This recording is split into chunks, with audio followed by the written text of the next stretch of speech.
What's the good word, y'all? It's your boy DKB here. By now, you would have heard that the New York Jets have signed themselves some fresh blood in the guard competition, fighting for a backup spot, ideally with the likes of Wes Schweitzer, Xavier Newman, and Max Mitchell.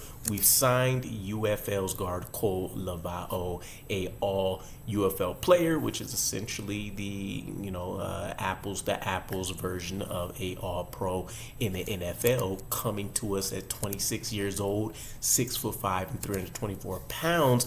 And one of the things I love, obviously, is the continued attention to the offensive line and just not wanting to settle on what we have if there's an opportunity to improve, right? And he meets a lot of the qualifications of what Joe Douglas and Robert Saleh have already kind of mentioned that they love in their offensive linemen, or some of the things that they envy when it comes to securing, trying to have the best five guys on the field and, potential emergency break the glass situations. So you're talking about Kohl here having left guard experience. He's had right guard experience. He's played center. I believe he has about 12 games under his belt, so it's not just something he's necessarily moonlighted in. And we know that that's been important, right? That's the reason Xavier Newman is a name that is going to be familiar to some of us that's paid attention enough last year, where, we got down to the third guy that needed to snap the ball. And so he loves somebody that has that ability or can be groomed to have that ability, and Kohl already has it here. We signed him to a 3-year, $2.8 million contract, which is the largest one I'm aware of so far from any UFL players that have been signed. He's essentially going to be a high-end type UDFA for us, right?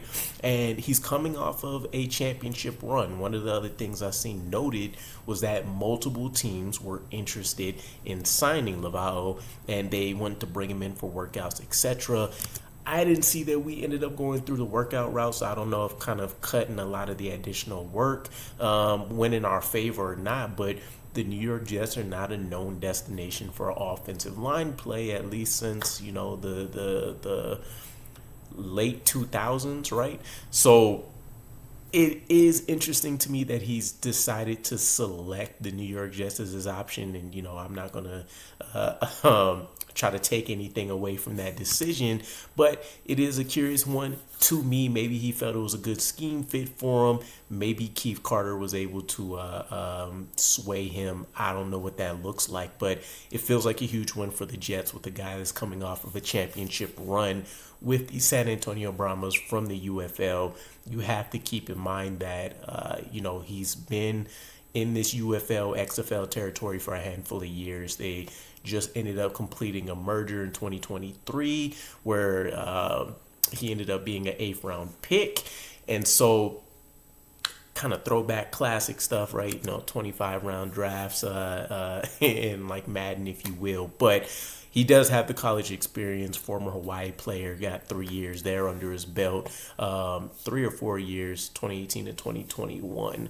But he did have some decent accolades there, right? Got himself to the Hula Bowl, had a pass protection success rate of 97%, spent 2 years in the City College of San Francisco prior to joining Hawaii, and ultimately he went undrafted before taking his talents up to the XFL and then the UFL.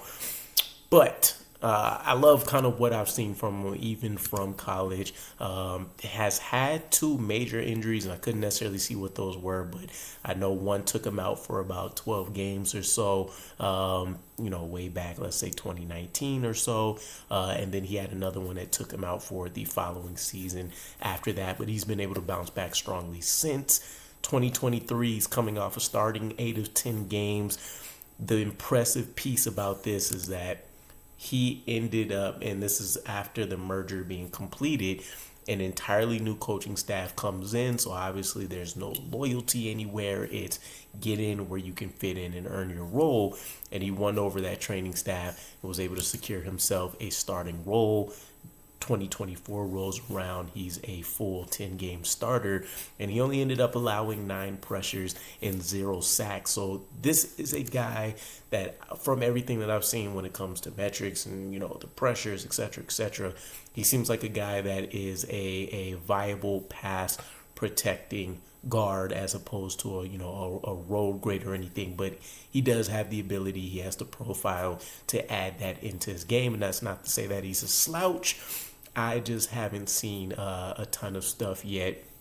I'll see if I can do a full scouting breakdown on him, but haven't seen enough to say where he's at in the run blocking game. But ultimately, I do love this. I think he can probably, assuming we keep 10 guys, right? And obviously you have John Simpson as a starter, you have Elijah Vera Tucker as a starter.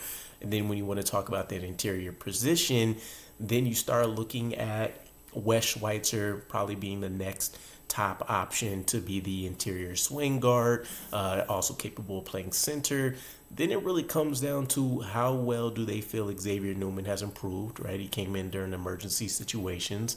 And Max Mitchell, is his, blood disorder going to end up causing issues for him? Will he take to playing guard well enough, or can Kohl here do enough to sway their attention and take that third spot if there's one available, right?